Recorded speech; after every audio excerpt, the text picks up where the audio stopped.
club takes pleasure in attracting a stellar list of speakers that address today's most relevant issues. The club's place as a refuge for rich discussion and networking has never wavered after 123 seasons. We are dedicated to encouraging debate on the issues that matter to this city, this province, and this country.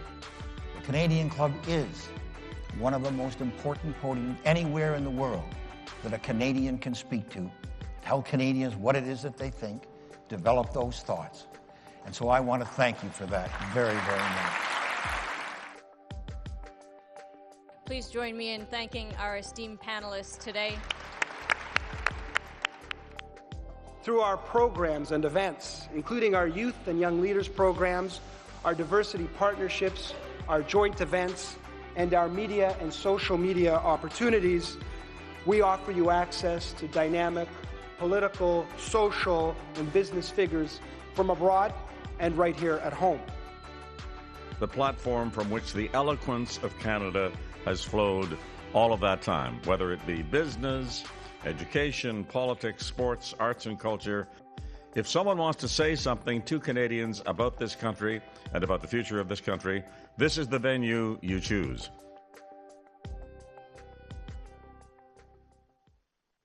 Hello, and thank you so much for joining us today. My name is Anita McCuitt, and I'm president of the Canadian Club Toronto and national leader of TMT and consumer markets for PwC Canada. Today, we're joined by Ontario's Minister of Finance, the Honourable Peter Bethlenfalvy, for his post-budget address. The Minister will discuss the government's comprehensive action plan that will protect the people of Ontario through COVID-19 and beyond. Before we hear from the Minister, here's a little information about how you can participate with us today. If you find that your internet is slow, you can try the click here to switch stream button. Your video quality may reduce, but your audio should stay strong. And we do want your questions today, so just click the questions tab, type your question in, and it will go directly to our moderator today. Thank you to our event sponsors, Bruce Power, EY, Navigator, TD, and Waste Connections of Canada. Thanks to your generous support, today's event is free of charge for everybody. The Canadian Club is a nonprofit, and we've been gathering people together for 124 seasons, and it's through the support of our sponsors that we continue to be able to do that. Now to introduce today's speaker. The Honourable Peter Bethlenfalvy is Minister of Finance, President of the Treasury Board of Ontario, and Minister responsible for the digital and data transformation. In these roles, the Minister is responsible for the management of the province's finances and building an environment for Ontario's long-term economic prosperity and sustainability. Minister Bethlenfalvy also serves as the MPP for Pickering-Uxbridge. Following opening remarks, Minister Bethlenfalvy will be joined in conversation by Adrian Batra, Editor-in-Chief of the Toronto Sun. One of the club's traditions that has not changed in this virtual world is a toast that we make to our country. So if you have a little drink nearby, please join me in a toast to Canada. To Canada. Canada. Canada. Minister Bethlenfalvy, I'll turn the Canadian Club podium over to you. Well, thank you, Anita and Adrian, and thank you for inviting me to join you today. I'm really delighted to be here, and I look forward to the time when we could do this in person again. You know, yesterday I released Ontario's 2021 budget, Ontario's action plan, protecting people's health and our economy. It is our government's plan to get the job done that we started exactly 1 year ago when we presented the first phase of Ontario's action plan responding to COVID-19. This is the next step in our promise to protect the people of Ontario during this crisis, to ensure Ontario is better prepared to also face a future crisis. Ontario's total response to COVID-19 is now $51 billion. And as the pandemic has continued to unfold, people have been very clear that they expect us to focus on two vital priorities. First and foremost, they expect us to protect people's health. And second, they expect us to protect our economy. And that is exactly what this budget does. Hope is on the horizon, but we are not there yet. And our government's job is not yet done. Protecting people's health continues to be our #1 focus since March 2020. And we have said we will do whatever it takes to keep the people of Ontario safe. The 2021 budget brings the government's total investment to protect people's health to $16.3 billion. It starts with $1 billion of investments for vaccines. This is our #1 priority. While vaccines are rolling out, our government is also investing $2.3 billion more for testing and contact tracing in 2021-22, bringing the total investment since the beginning of the pandemic to $3.7 billion. We are accelerating our long-standing work to build, expand, and improve hospitals across the province over the next 10 years. Now, what happened in long-term care homes during the pandemic exposed a tragedy that unfortunately has been decades in the making. I think that we can all agree that the tragedy was the result of years of underfunding and neglect in long-term care. The inaction stops with us. To protect our loved ones in long-term care from the deadly COVID-19 virus, our government is investing an additional $650 million this year to prevent the spread, increase staffing, and buy more supplies, such as masks, build new beds across the province, increase quality of care by ensuring residents receive an average of 4 hours of direct care per day, and accelerate the training of personal support workers. Our government will continue to make investments in our healthcare system for our urgent fight against COVID-19 and to strengthen it for future generations. The reality is this: we were facing serious financial pressures in healthcare funding long before the pandemic. Without action, the situation will become even more critical in the coming years, especially with the growing and aging population. We have to take action now to ensure we can continue to handle the increasing healthcare costs provinces and territories face. That's why our government, in partnership with other provinces and territories, are calling on the federal government to cover at least 35% of provincial territorial health spending through the Canada Health Transfer. The risk of not investing in quality healthcare for Canadians now is too great to ignore. The second pillar in our plan builds on the significant supports for families, workers, and employers in Ontario. My goal is for everyone who wants a job to find a job. And that's why Ontario's action plan, Protecting People's Health and Our Economy, brings the government's total investment to protect Ontario's economy to $23.3 billion. Everyone knows a parent who has faced new pressures due to COVID-19. While our government can't make this pressure go away, we can provide a helping hand. And we are providing a third round of payments through the Ontario's COVID-19 Child Benefit. In total, we will have provided families $1.8 billion since last March. The payment will be doubled to $400 per child and $500 for each child with special needs. That is real and meaningful relief. We are also creating jobs in skilled trades while helping workers explore new opportunities in a new industry with the proposed temporary Ontario Jobs Training Tax Credit for 2021. And in January, to help small businesses face additional expenses and more pressure, we announced the Ontario Small Business Support Grant for employers affected by the province-wide shutdown. To date, about 100,000 eligible small businesses already have seen funds flow into their bank accounts. And yesterday, I announced a second payment of the Ontario Small Business Support Grant. This will bring the estimated total support provided through this grant to $3.4 billion. In total, our government is providing small businesses $6.3 billion in relief in 2021, which includes lower electricity bills, lower taxes, and lower payroll costs. Now, while all of us have been affected by COVID-19, some have been affected more than others. Women in particular have been disproportionately affected by COVID-19. Our government support is designed to ease the burden for those who have been carrying much of the load during this difficult year. It's why we are taking action to support affected workers and small business owners, improve access and affordability for childcare, and support survivors of increased domestic violence. It is also why the Associate Minister responsible for children and women's issues and I will establish a task force to advise the government on how to address the unique and disproportionate economic barriers women face. And as we look beyond COVID-19, let's make it our shared goal that nobody is left behind. Truly sustainable growth must be inclusive growth. It must include everyone. I've outlined the actions that we will take to beat COVID-19, to put it behind us, to get the job done across the province. I want to finish by giving you an update on our province's economic and fiscal situation. My job as the Minister of Finance and the President of the Treasury Board is to ensure we make every resource available to win our battle against the virus. And that's exactly what we're doing. We are projecting to spend $173 billion in 2021-22.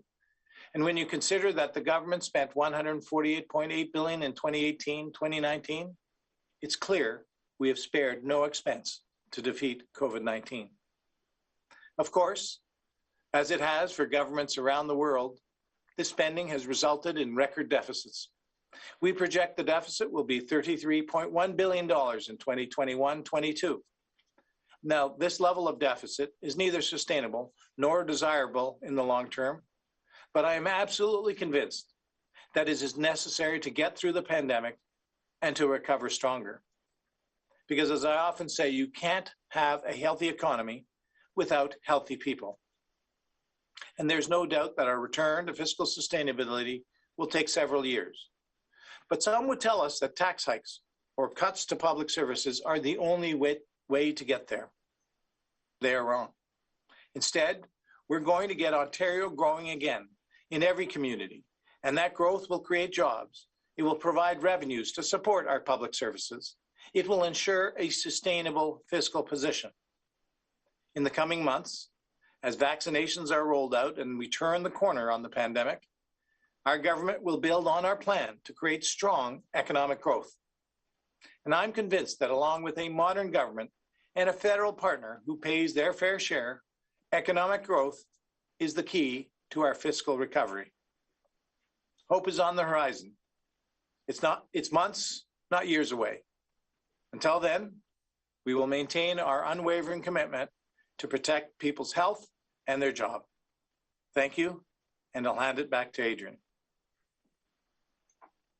Thank you very much, Mr. Minister. I want to welcome you, of course, back to the Canadian Club podium. You and I have done this a couple of times now, so this is becoming a bit old hat.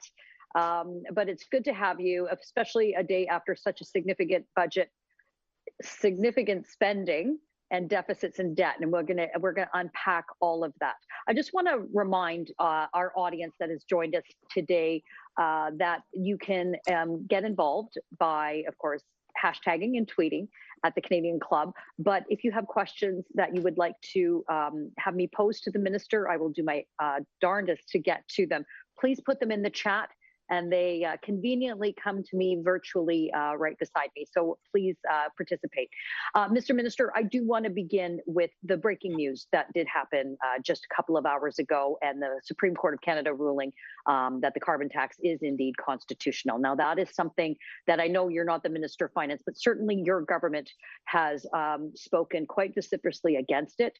I'm wondering what your reaction is, and then the follow-up question to that, Minister, is how will this then affect certain aspects of the Ontario economy? So just a small one to start with. Sure. Breaking news. Well, today's a very interesting day, and thank you, Adrian, for that question. You know, we're doing a lot let me just start by saying we're doing a lot to protect the environment, and I certainly believe in a strong environmental plan to combat carbon-made emissions. And let me highlight some of the things, and then I'll talk a little bit about the decision today. You know, this province issues more green bonds than any other province. We've issued $9 billion of green bonds. What are they? These are bonds that can go to provide funding for any green project that we have. So it includes transit, it includes for waste, it includes for water, it includes for electricity. So Ontario is leading the province in that regard. Number two, you know, we just made an investment along with the federal government to invest in Ford Canada to retool their Oakville plant to create the largest manufacturing of electric vehicles in North America. It's time to go where the puck is going in terms of the environment, in terms of electric vehicles. And it's not just the great jobs that will be created, long-term jobs, sustainable jobs, and really well-paying jobs. It's all the suppliers around the electric vehicle industry, including the battery plants, including the critical minerals. And guess what? Ontario is really well positioned to lead the way in North America in clean technology. And it starts with the Ford plant. We've also had in the Ingersoll plant, the first UPS type truck electric vehicle plant will be manufactured here in Canada. So we are going to lead North America. I think that we'll continue to do things. We've invested for our parks, about $25 million, also for clean water, another $25 million. This government, which started with Mike Harris and Elizabeth Whitmer, who shut down the first coal plant and had a plan to shut down every coal plant in Ontario. That was achieved. We did. Progressive Conservatives started that. Liberals finished it. That's good teamwork. We now have 94% of our electricity in this province from low carbon emissions, nuclear and hydro. So that's 94%. So that's what we're doing. We're going to continue doing that because we believe in a green province. With regard to the carbon tax, if you know, that is late breaking news. It is something that we'll take a look at, and of course we'll have to have some conversations about that. But we're not going to stop, Adrienne, investing in the green economy. All right, so we'll follow up with you on that in the coming days. Let's talk about the budget that you did present. A significant amount of spending. We've now up to $440 billion in the provincial debt. You already acknowledged and talked about the $33 billion deficit. And I think that there are many people who go back to when your government was elected in 2018, talking about slaying that deficit, overspending, spending within our means. The pandemic has upended all of that. And I don't think that we are oblivious to the realities that government needed to spend in order for Ontarians, Canadians, to continue to be able to survive financially. Now, that is all going to start slowing down. So let's talk a little bit about what was in the budget. You've got a number of economic projections and modeling in there, Minister, that of course relies on growth, economic growth. So a couple of specifics, if you could unpack some specific areas that you are looking at. And because of the reliance on the economic growth, is there uncertainty in that? And could the numbers actually be worse than what we are anticipating? Well, absolutely, Adrienne. That I keep my eye on the fiscal ball for sure. It's very important that we do that. You know, I quoted Leslie Frost in my budget speech yesterday, and perhaps I was standing in his seat in the legislature for his wartime budget in 1945. I think the number one job is that the enemy has not been defeated. I think, geez, if we didn't continue to support our troops in World War II, I probably wouldn't be here because I'm the son of two World War II refugees. So I think it's important that we finish the job. I mean, can't take our eye off that ball. I announced $1 billion for vaccinations, continued investment. We're going to vaccinate everyone in this province who wants a vaccination, and that is our biggest stimulus for opening up the economy. And so that's point number one. Point number two, we saw through previous governments an underinvestment in core parts of our healthcare, underinvestment in bed capacity in our hospitals, underinvestment in long-term care, underinvestment in mental health and addiction. And I believe fundamentally, you can't have a strong economy without healthy people. So these are investments not only for today, but for tomorrow. I also think that we are going to see, once we defeat this pandemic, and we will, we're going to see incredible growth in this province. We were leading the country in economic growth before the pandemic through job creation, brought back a lot more manufacturing jobs to Ontario. I think we're going to do it again. So we're going to have an economic growth plan that's going to be my job right after finishing this budget too, because I really think that the economy, the resilience, the entrepreneurship of the people of this province, we got a world-class education system. We've got so much talent. We're going to grow. And, you know, Ontario was the economic engine of Confederation before, and we've done it before. We're going to do it again. I'm also the minister you mentioned about digital, so modernization. I think we got to deliver government programs and services in a much more efficient fashion. Last week, I put out a memo to all ministers to axe the fax, the fax machine. still exists. I mean, you know, I think nothing says the Flintstones like a fax machine. It's time for government to modernize. People want to connect digitally, whether it's education, our justice system, our health, or just to connect socially, so that you can connect with a loved one. That's why we're also investing an historic amount in broadband. This is a province building moment. It's time to build highways of 100 years ago. Today, it's 2021. So we're going to do the whole province in all regions that are underserved.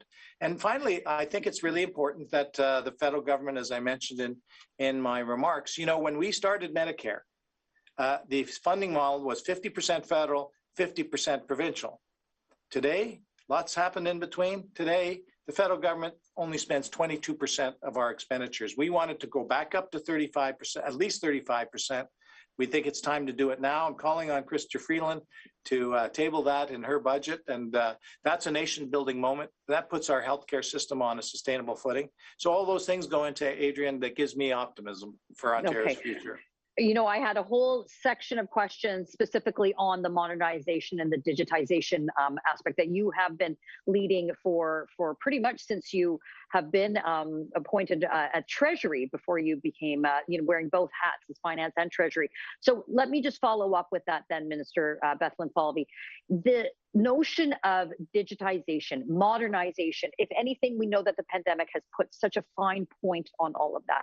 And I'm sure that there are communities all across Ontario that are cheering that the broadband announcement has come forward, because too many governments, successive governments, have announced that with very little action. So I think that there's a number of communities are relying on that action to happen in earnest.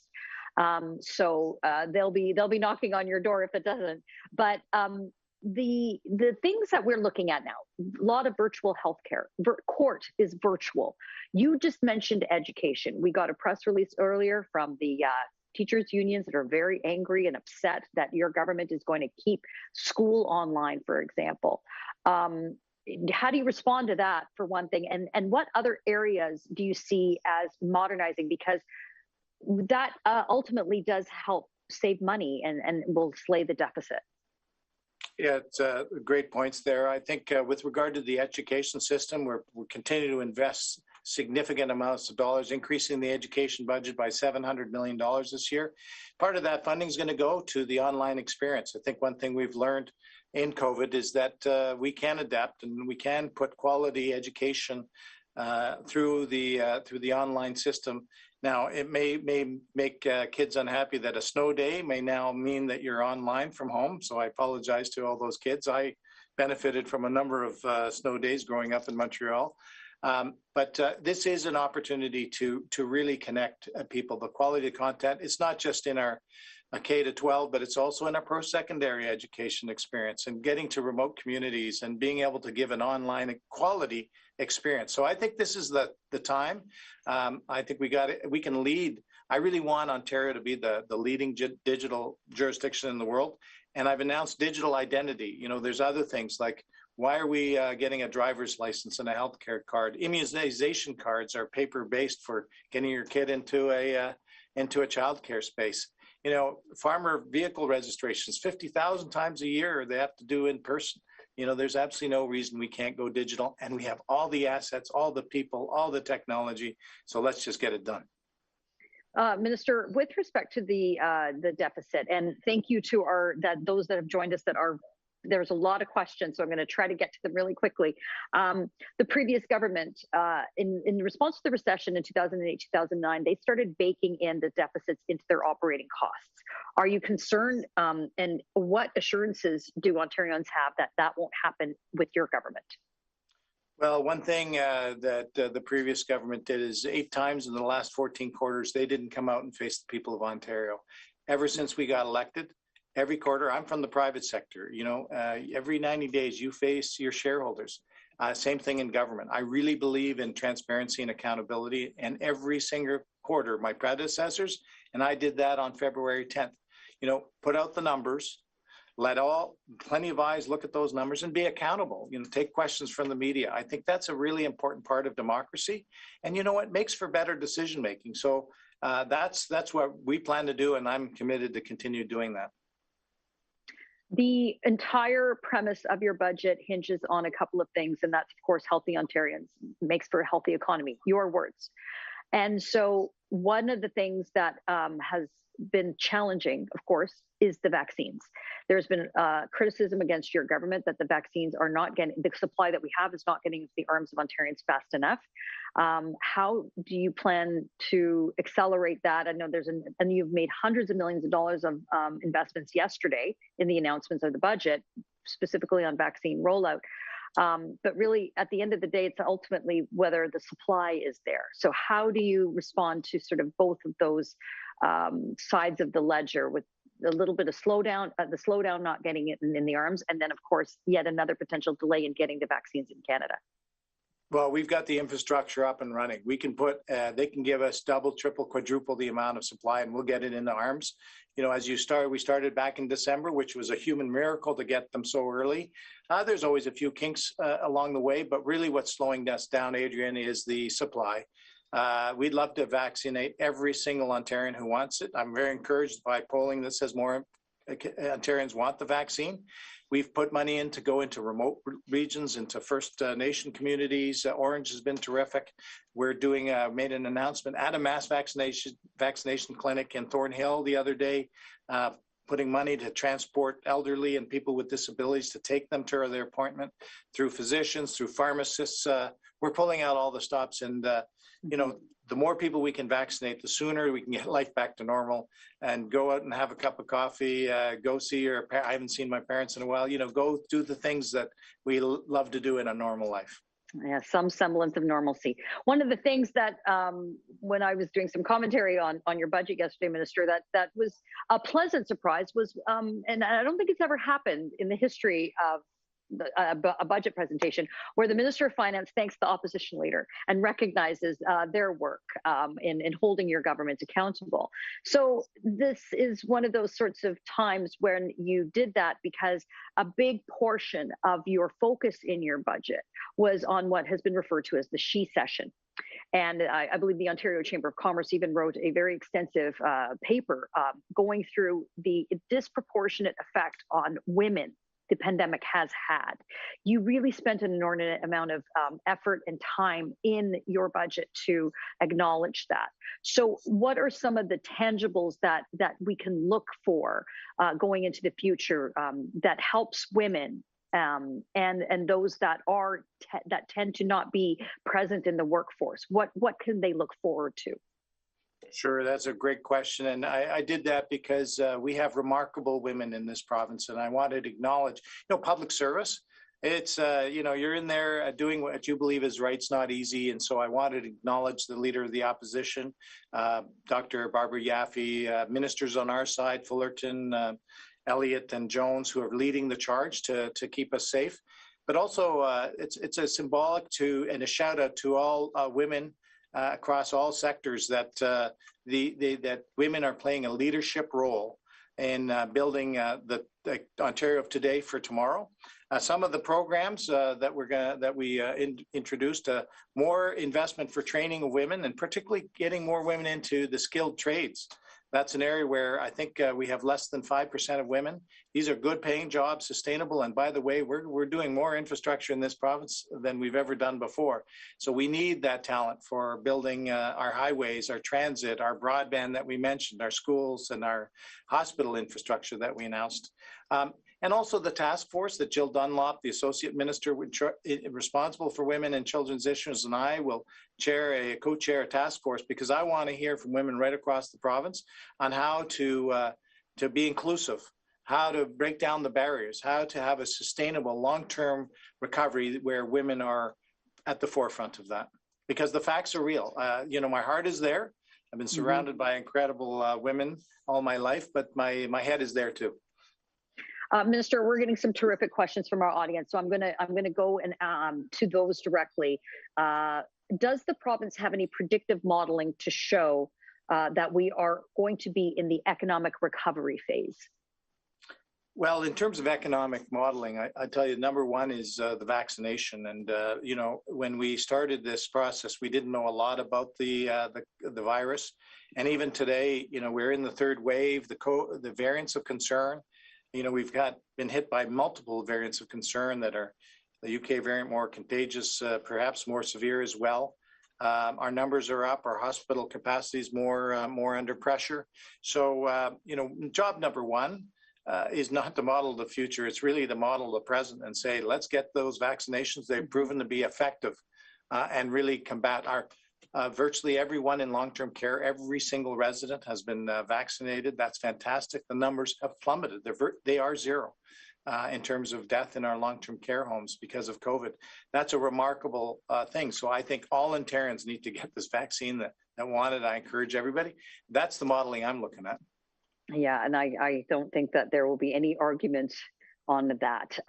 There's another terrific question here, because one of the criticisms that came out of the budget was from the restaurants industry that there weren't a lot of supports. And then to couple that, there's a number of businesses and NGOs, non-governmental organizations, that don't actually qualify for many of the supports being offered either by the provincial or even the federal government. So the question to you, Minister, is there potential to expand the criteria by which some of the businesses in different industries that weren't captured in your budget, for example, is there a plan to expand any of the criteria to allow for restaurants, for example, in the food industry or others that weren't able to qualify? Well, that's a great question. And the answer is yes. And let me explain. Yesterday, I announced a doubling of the Ontario Small Business Grant Program. Already 100,000 small businesses have benefited from $10,000 to $20,000. But these are businesses that were affected by the lockdown or severely restricted. And we've doubled that. So that unconditional grant money, they can pay down debt. And guess what? Restaurants are one of the largest beneficiaries of that. So many restaurants, they qualified for that. And they've applied and they've received their money already, over 100,000. So doubling it is for many the difference between keeping the lights on and shutting them for good. I've heard that over and over again. We have expanded the program. So those are for the impacted lockdown sectors. For those who are remaining open but were really severely impacted, I'm thinking of the tourist sector. There are no tourists, the accommodation, the travel agents, and so on. And we put a grant program together for them. $100 million, $100 million recovery program for the tourist sector, for the larger companies in the sector. So that is $400 million that I announced yesterday on top of the 225 that we announced before. So we're pulling out all the stops for the most severely affected small businesses and some larger businesses in this province, on top of the property tax relief, the electricity bill relief, and the grant for personal protective equipment. There's the other big portion of your budget, Mr., had to do with the expansion within healthcare. Different regions across Ontario are going to benefit from new hospitals, new hospital capacity, new beds. The previous government had actually changed a policy from the government before that many of these new infrastructure projects should be built with P3s. So we could see a hospital, for example, built in less than 5 years versus where we haven't seen one maybe built in 14 years. So with all of the billions of dollars that were announced before the new facilities, including the building up of the Brampton Hospital, which I'm sure was much welcomed news, will they be done with through P3s, the building? So the public-private partnerships funding model has been changing and shifting over time. We have Infrastructure Ontario that goes through our list of projects, and we find the best way to finance those projects: design, build, finance, maintain. What I can tell you is that we are going to build. The number one thing is get things done. We are doing rapid builds for long-term care. So those were ones we announced, I think, last summer, and we're going to have their shovels in the ground. In fact, some of those beds are going to be completed by the end of this year. 18 months to build a long-term care facility, one in Ajax Pickering, one in Mississauga, and one here in Toronto. We are going to build that hospital capacity. Windsor Essex, we announced a new hospital there. Obviously, the one you mentioned in Brampton, they're over the moon in Brampton.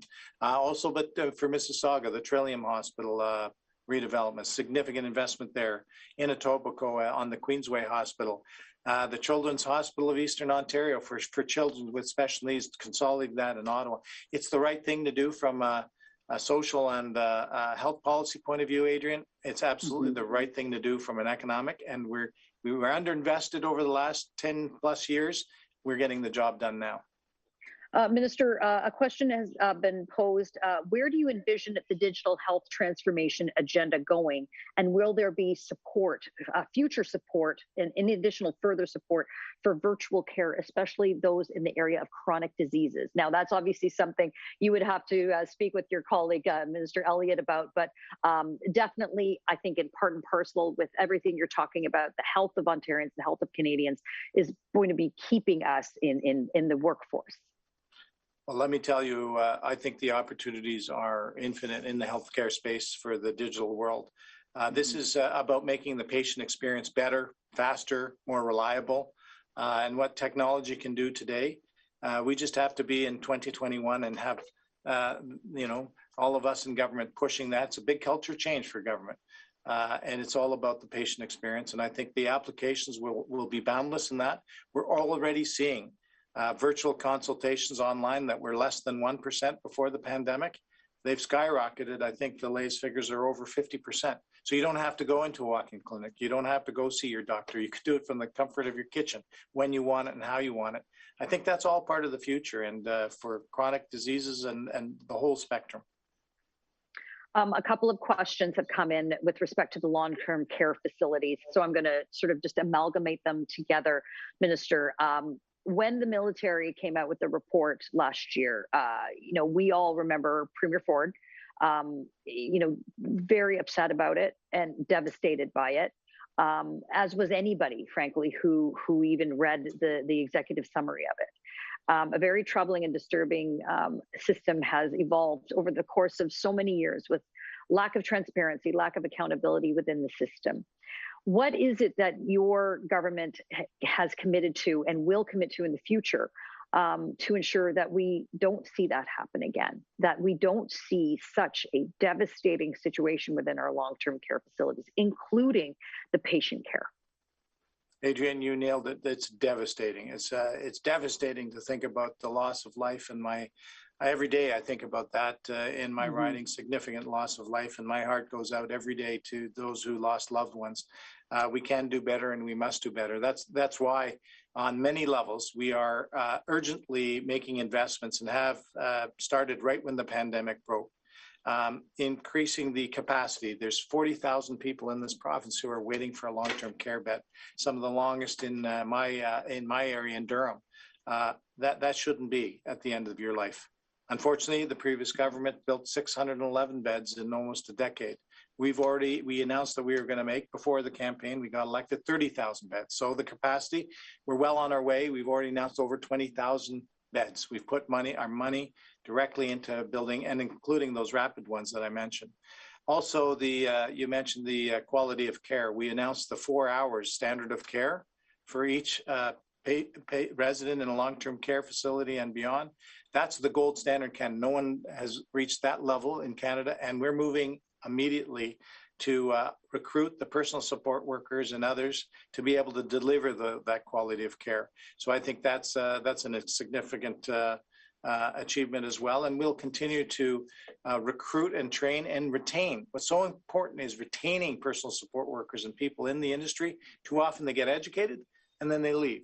So we just started a program where 8,200 personal support workers are going through a 12-week in-class training session, and then 12 weeks in a long-term care or reasonable facility similar to that, so they can get the experience before they make that decision. This is the career I want.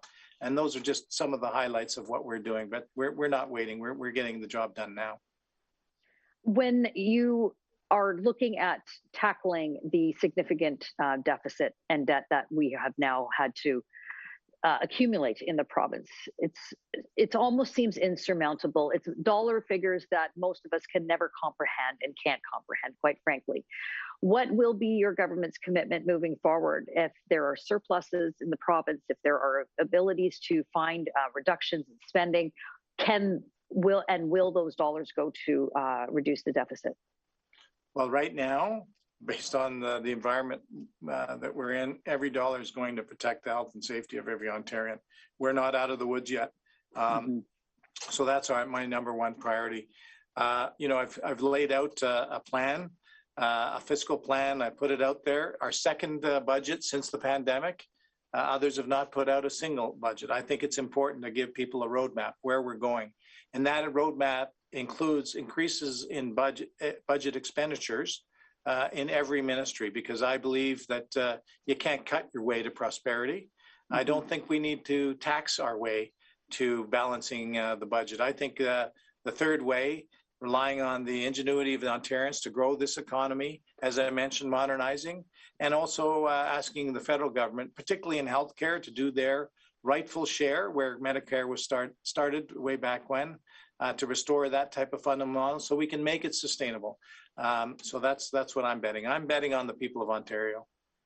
Mr. Minister, we have just a couple minutes left, but it's never enough time, so we'll have to do this again.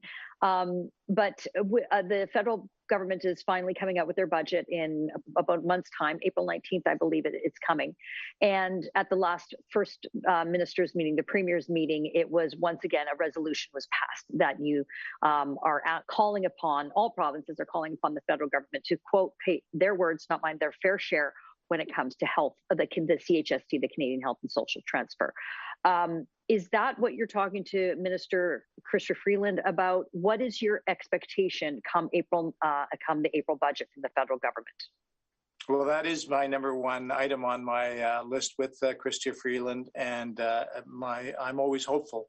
I think it's the right thing to do. We have an aging population, and just let's remember the way federalism works. Provinces, our taxpayers, only one taxpayer, ship money to Ottawa, and they redistribute it fairly across this great country. And every single province, from all political stripes in every territory, is calling for that is the number one priority, or right up there, because we all have an aging population. We have more complex health situations. We've got the long-term care. We're putting a lot more money into mental health and addiction. Now is that moment. So I'm very hopeful. I'm an optimist. All right, Mr. Minister, that is nearly our time. Now, of course, today's the NBA trade deadline. Kyle Lowry might be leaving Toronto Raptors. What would you say to Kyle Lowry?